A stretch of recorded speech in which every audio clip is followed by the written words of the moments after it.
Today we are going to talk about the chronic diarrhea. I would like to discuss chronic diarrhea under the four headings. First one is the introduction. Second one is clinical type, causes and clinical manifestation of chronic diarrhea. Third one is the investigation of chronic diarrhea, and the last one is which is the fourth one, that is treatment of chronic diarrhea. So let's begin with the introduction of chronic diarrhea.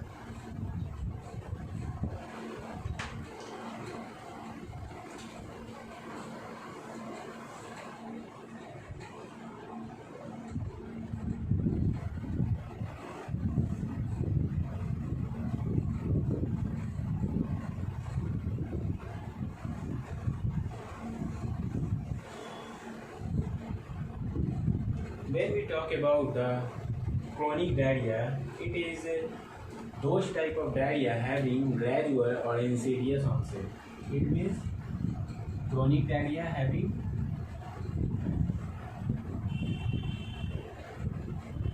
gradual or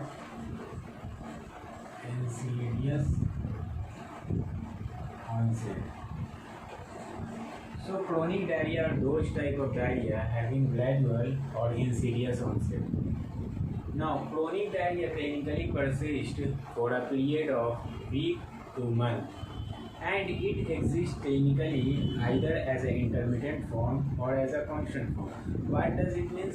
It means the clinical duration of chronic diarrhea is either week and it goes up to the month, and it clinically occurs either as an intermittent form or either as a constant form. So second important thing is clinically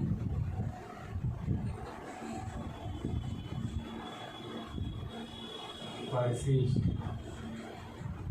for a period of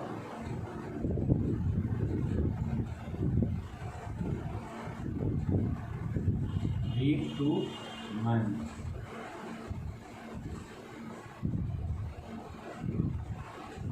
Whether as a intermittent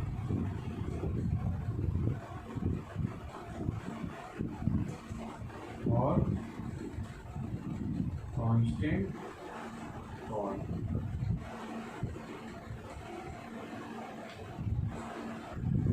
Now these chronic diarrhea clinically appear either as a symptom of functional disorder or either as a clinical manifestation of systemic illness. What does it mean?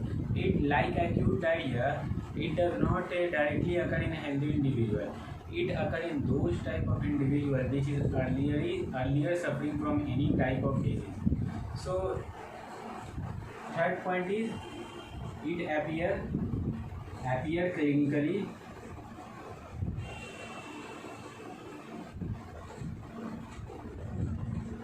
either as a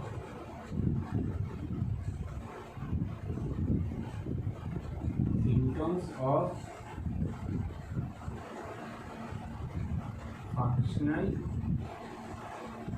disorder or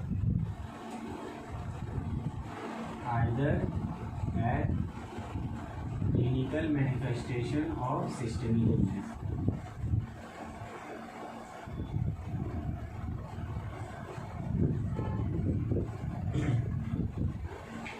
Now, beside this chronic diarrhea is associated with many types of clinical conditions, like irritable bowel syndrome, like inflammatory bowel disease, like malabsorption syndrome. There are so many clinical conditions along with chronic diarrhea is associated.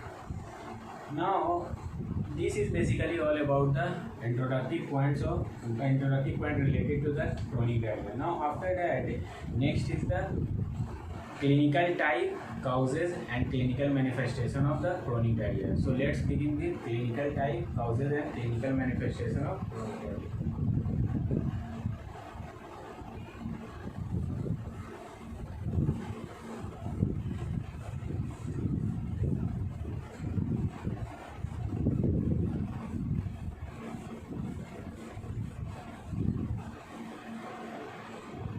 So technically there are 5 types of chronic diarrhea. Clinically, there are 5 types of chronic diarrhea. First one is the inflammatory diarrhea. Second one is the osmotic diarrhea. Third one is the secretory diarrhea. Fourth one is the abnormal motility diarrhea, and the last one is the factitious diarrhea. So this is basically 5 types of diarrhea. So first one is what? First one is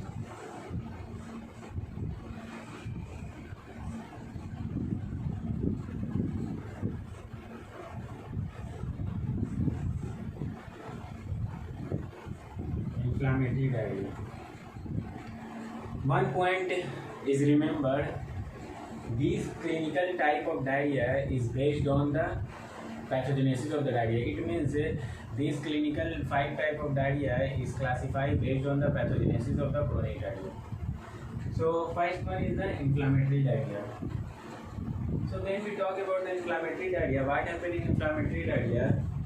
There is an inflammation of the mucosa and submucosa. Consider this is a submucosal layer and this is a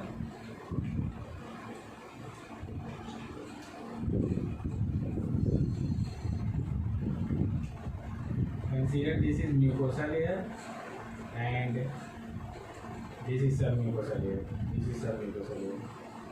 So in this type of diarrhea, what happens? There is a inflammation of both mucosa and submucosa. And due to this inflammation, what happens? There is a damage of mucosa layer. And due to damage of mucosa layer, what happens? There is a impaired intestinal absorption and excessive secretion. And these impaired intestinal absorption and excessive secretion precipitate this type of diarrhea. So basically what happens? There is inflammation of mucosa and submucosa, and this inflammation causes the damage to mucosa layer, and this damage to mucosa layer precipitate but impaired intestinal absorption and excessive secretion. Now when we talk about the causes of this type of diarrhea, so basically 5 clinical conditions associated with this type of diarrhea. First is the ulcerative colitis. Second one is Crohn's disease. Third one is radiation enteritis. Fourth one is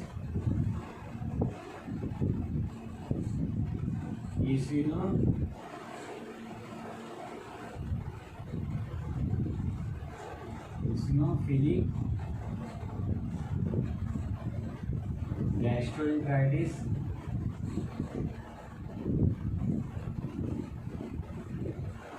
And the fifth one is AIDS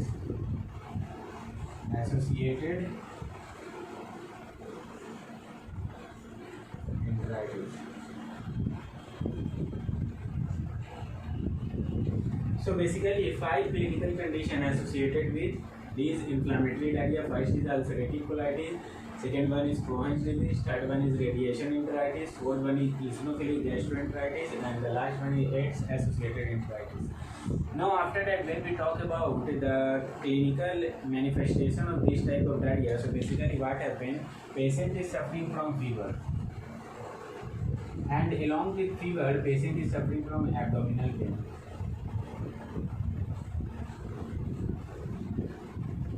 Now when we talk about the characteristic of a stool in this type of diarrhea, so what happens? This stool is associated with blood.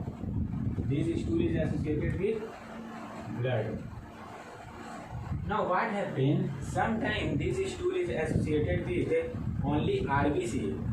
This stool is always associated with blood, but sometimes it is associated with RBCs only. But sometimes along with RBCs, there is presence of WBCs only also. It means the stool is associated with blood, but sometimes in stool RBC is present, but sometimes along with RBC WBC is also present. So this is all about the first type of chronic diarrhea, that is inflammatory diarrhea. Second type of chronic diarrhea is the osmotic diarrhea. तो हम लोग osmotic diarrhea के बारे में देखते हैं. What is osmotic diarrhea?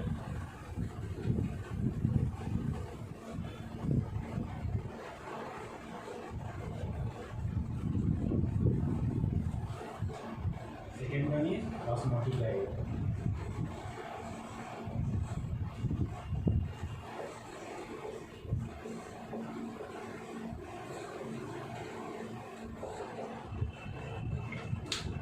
So what happens in osmotic diarrhea? Consider this is a lumen of intestine. So in osmotic diarrhea, non-absorbed and non-digested hypertonic solute present in the lumen of intestine. What happens? Consider this is a lumen of intestine. So what happens? There is a presence of hypertonic, non-absorbed or non-digested solute within the lumen of the intestine, and these non-absorbed, non-digested hypertonic solute precipitate this type of diarrhea. Now, when we talk about the causes of this type of diarrhea, so basically 5 clinical conditions associated with this type of diarrhea. So, first one is the pancreatic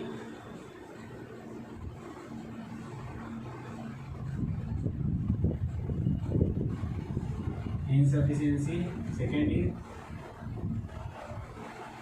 celiac sprue.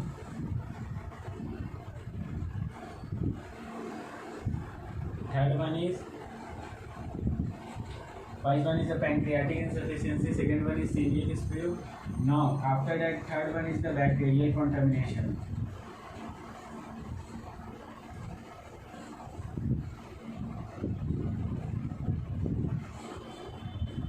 Fourth one is disaccharide intolerance.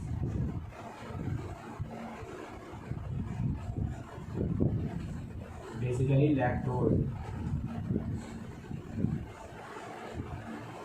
intolerance.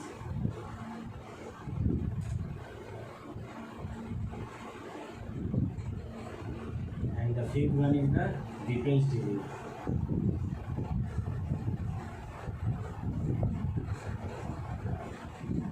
So basically 5 clinical conditions associated with osmotic diarrhea. Osmotic diarrhea is associated with 5 clinical conditions. First is pancreatic insufficiency, second is celiac sprue, third is bacterial contamination, fourth one is disaccharide intolerance, basically the lactose intolerance, and the last one is Whipple's disease. So this is all about the causes of the osmotic diarrhea. Now after that, when we talk about the clinical manifestation of osmotic diarrhea, so what happened?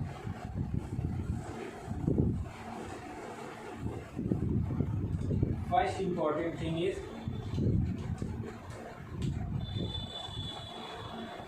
improvement of diarrhea with fasting. So basically what happened? When the patient undergo the fasting, there is improvement of the diarrhea. Now after that, when we talk about the characteristic of stool, so in this condition, the stool is bulky, greasy and foul smelling stool. The stool is bulky, greasy and foul smelling.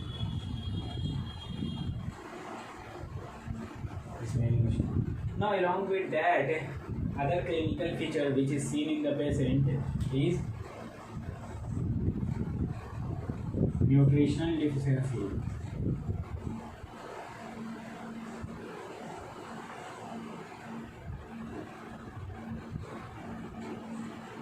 Fatigue, weakness, and the last one is weight loss. So these all are the clinical conditions which is associated in a patient who is suffering from the osmotic diarrhea. First is the improvement of the diarrhea with fasting. It means if the patient undergo the fasting, there is a improvement of the diarrhea. Second one is the stool. When we talk about the stool, the characteristic of the stool is bulky, greasy, and foul-smelling stool. And along with that, other clinical condition which is also seen is nutritional deficiency, fatigue, weakness, and weight loss. So this is all about the second type of chronic diarrhea, that is osmotic diarrhea. Now the third type of chronic diarrhea is hypersecretory diarrhea.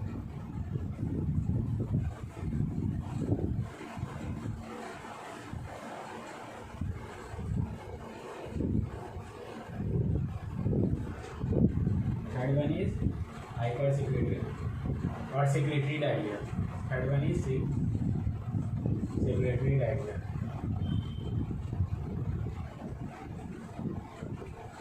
So when we talk about secretory diarrhea, so basically what happens in secretory diarrhea, there is a hypersecretion of fluid and electrolytes, and this hypersecretion of fluid and electrolyte precipitate secretory diarrhea. So basically what happens, consider this is the lumen of intestine. So due to impaired channel which is present, or impairment in the channel, or abnormalities in the channel which is present on the lining of intestine, what happens, there is a hypersecretion of fluid and electrolytes take place, and this hypersecretion of fluid and electrolyte precipitate secretory diarrhea. So when we talk about the causes of this type of diarrhea, so basically 4 clinical conditions associated with this type of diarrhea. First one is carcinoid syndrome.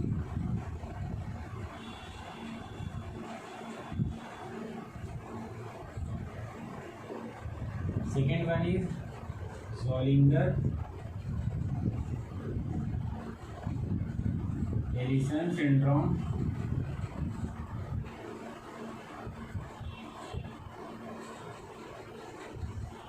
Third one is VIP secreting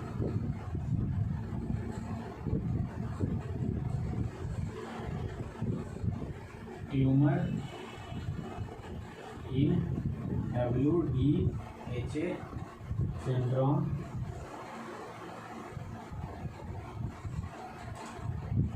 And the last one is medullary carcinoma.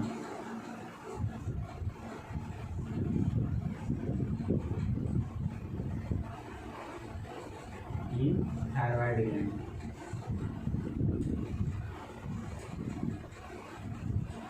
So basically 4 clinical conditions give rise to secretory diarrhea. First is the carcinoid syndrome, second is Zollinger-Ellison syndrome, third is VIP secreting tumor in WDHA syndrome, and last one is the medullary carcinoma of thyroid gland. Okay? So this is all about the causes of what? This is all about the causes of the secretory diarrhea. Now after that, when we talk about the clinical features of this type of diarrhea, so what happens? First is diarrhea persist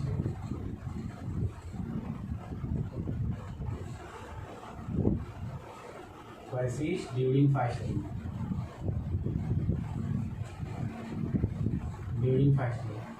It means there is no improvement of diarrhea with fasting. And second, the patient is suffering from, because this in this condition patient is suffering from the watery diarrhea.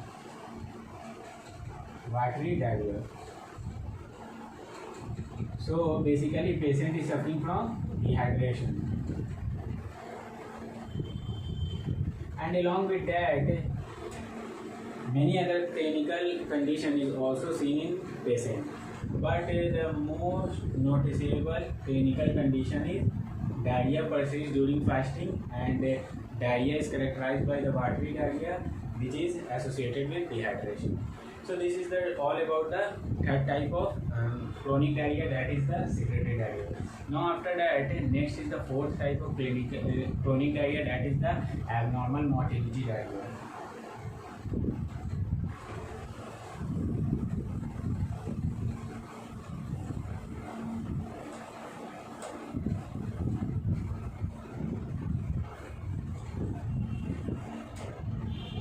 So fourth one is the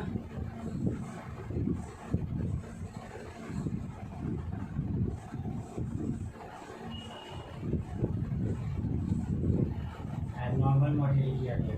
In abnormal motility diarrhea, what happened? Basically, this type of diarrhea is a rapid transient type of diarrhea, and this type of diarrhea is associated with two types of pathological condition, or this type of diarrhea is associated with two types of pathogenesis. First is if this type of diarrhea is either associated with the neurological abnormalities or either associated with the bacterial overgrowth. What happened in this type of diarrhea? Consider this is a lumen of intestine. So basically what happened if there is any neurological abnormalities associated with the wall of the intestine. If there is any type of neurological abnormalities associated with this wall of intestine, so it precipitates abnormal motility diarrhea, because if any neurological abnormalities associated with the wall of intestine, it directly affects the motility of the intestine, and the normal motility of the intestine becomes the abnormal motility and precipitate this type of diarrhea. And second condition, if there is an overgrowth of the bacteria in the lumen of intestine, this overgrowth of the bacteria basically secrete toxic substance, and this toxic substance act as a neuromuscular blocker. And neuromuscular blocker, what happens? Block the neuromuscular junction which is present on the wall of the intestine, which also affect the motility of the intestine and precipitate the abnormal motility diarrhea. So basically this is all about the abnormal motility diarrhea. Now when we talk about the causes of abnormal motility diarrhea, so two clinical condition is associated with this type of diarrhea. First is the irritable bowel syndrome and second is the fecal infection. So when we talk about the causes, first is the irritable bowel syndrome and second is fecal infection.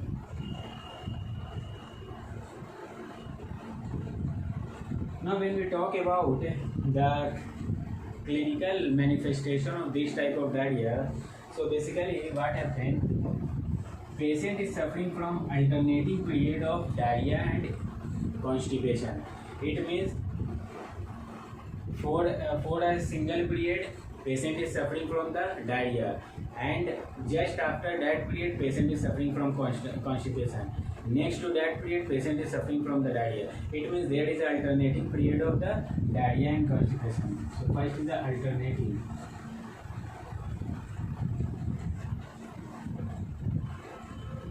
Period of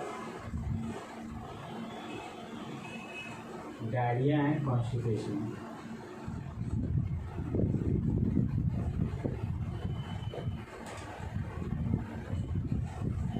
Now this type of diarrhea is associated with neurogenic symptoms like the bladder involvement. Associated with neurogenic symptoms like bladder involvement.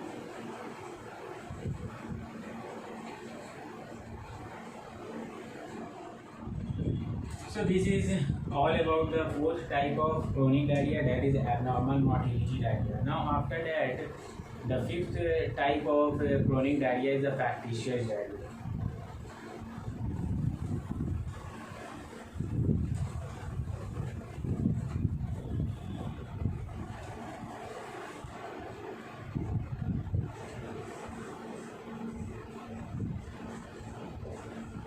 So when we talk about the factitious diarrhea, what happened?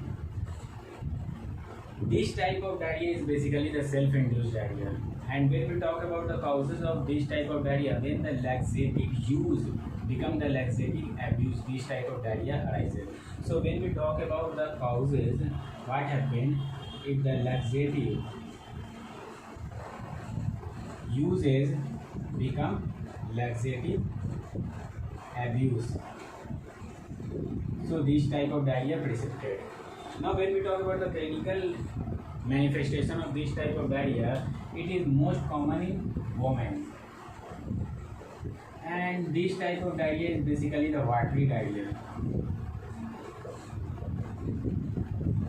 And along with that, the patient is suffering from edema, dehydration,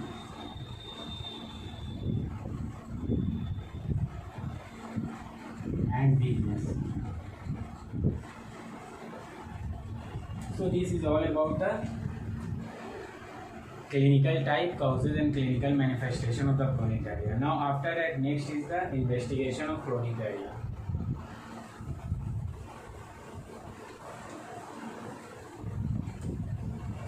So when we talk about the investigation of chronic diarrhea, basically there are 5 investigations of the chronic diarrhea.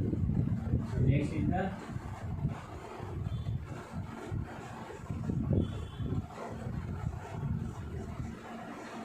investigation. So basically there are 5 investigations of chronic diarrhea. First one is complete hemogram for anemia. Second one is stool culture.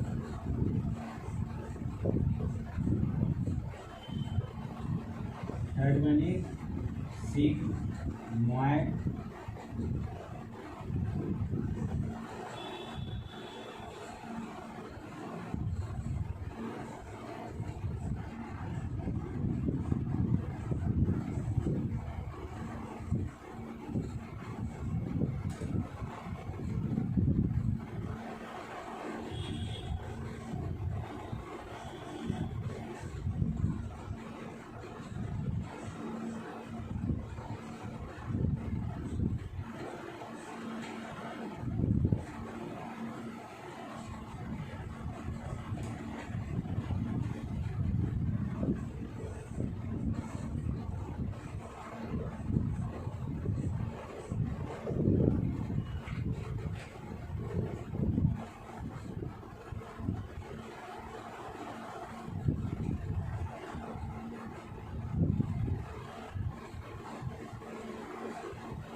So this is basically all about the investigation. First is the complete hemogram for anemia. Second is stool culture. Third is sigmoidoscopy and rectal biopsy. Fourth is the exocrine pancreatic function test, and the last one is the radiology. In radiology, first is the barium meal test and second is the enema study. And these tests is depend upon site of involvement. Which site of the intestine is involved? Depending upon the site of involvement, either the barium meal test or the enema study test is performed. So this is all about what investigation of the chronic diarrhea. Now after investigation, the last concept related to the chronic diarrhea is the treatment of the chronic diarrhea.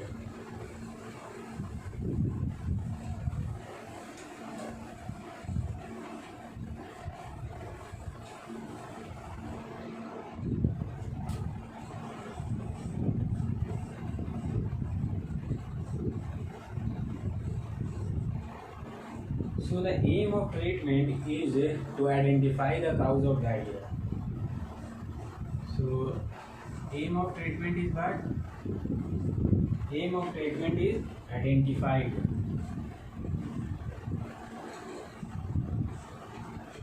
the cause of diarrhea. Because this type of diarrhea does not clinically exist alone. It is associated with any types of clinical condition. So first of all, identify that clinical condition. So the aim of the treatment is identify the cause of the diarrhea. Now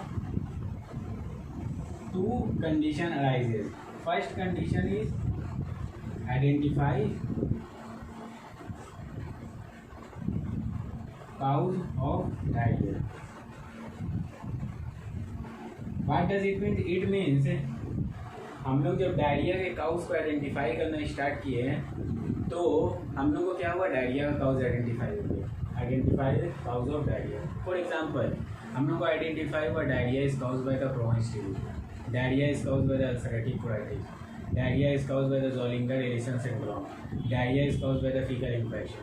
सो हम लोग को ये पता चल गया कि diarrhoea का cause क्या है। तो डायरिया का काउज जब हम लोग को पता चल गया तो हम लोग क्या करेंगे, उस डायरिया के काउज को ट्रीट कर देंगे। When we treat the causes of the diarrhoea it reflect the treatment of the chronic diarrhoea, because chronic diarrhoea कोई एलोन तो एग्जिस्ट टेक्निकली कर नहीं रहा है। अगर उस काउज को हम लोग ट्रीट कर देंगे जिस काउज की वजह से क्रोनिक डायरिया एग्जिस्ट कर रहा है, तो हम लोग को क्रोनिक डायरिया का ट्रीटमेंट खुद ब खुद मिल जाएगा। तो अगर आइडेंटिफाई हो गया cause of the diarrhoea, so treat the cause of the diarrhoea and treatment of the cause of the diarrhoea automatic reflect the treatment of the chronic diarrhoea. This is the first condition. Now in most of the cases this does not happen. It means in most of the cases cause of the diarrhea, chronic diarrhea does not identify. So second case is cause of diarrhea does not identify. So if the cause of diarrhea does not identify, in this condition what happen, हम लोग क्या करते हैं, symptomatic treatment देते हैं, क्योंकि cause of diarrhoea तो हम लोग को पता चला नहीं। तो इस कंडीशन में हम लोग सिम्टोमेटिक ट्रीटमेंट देते हैं। सिम्टोमेटिक ट्रीटमेंट में डायरिया का ट्रीटमेंट देते हैं।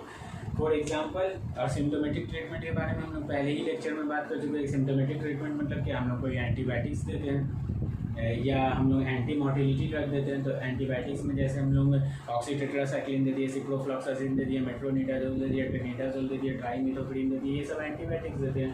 एंटी मोटिलिटी ड्रग भी हम लोग देते हैं बहुत सारे केस में अगर ज़रूरत पड़ती है।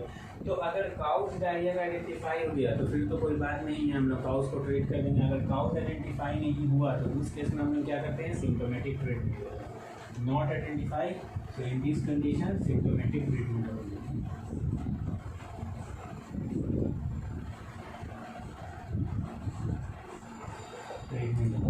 और काउज आइडेंटिफाई हो गए तो डिपेंडिंग अपॉन द काउज, जो काउज है उस बेसिस पर हम लोग ट्रीटमेंट देंगे, क्रोनिक डायरिया ठीक हो जाएगा। नाउ अब एक टाइप डायरिया का होता है जिसको हम लोग बोलते हैं सेक्रेटरी डायरिया। क्या होता है?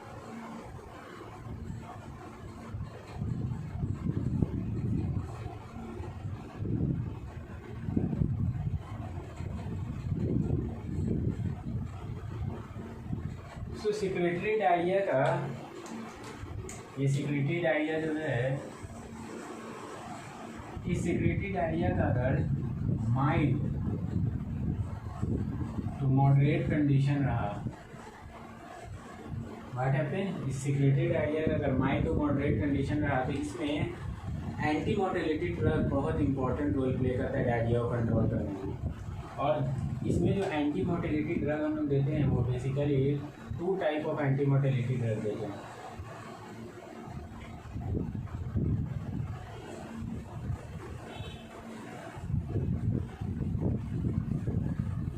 तो इसमें हम लोग एंटी मोटिलिटी ड्रग जो देते हैं वो basically 2 type of anti motility drug देते हैं। First is loperamide and second is फेनोक्सिलेट।